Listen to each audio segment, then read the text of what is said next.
intention of ever speaking to that woman again. I felt like I was getting thrown under the bus with you. I was never attacking you.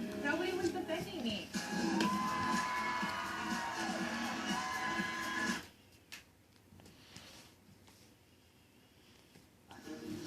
Okay.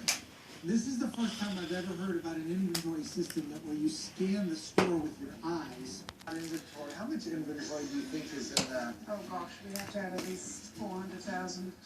So that's 200,000 less than they thought was here. Let me just chat with Laurie for just a minute. So, are you the general manager? Yeah, because I manage most things. So, what's the biggest challenge? One hand saying one thing and then the other hand saying another. Who are the two hands? Harry and Mum. Okay. Which one? Surfing? Is he? No. Cards, No. golfing? I mean, sometimes he's out with clients or he's traveling. When I first met Robin and Howard, I learned that Howard was the one in charge.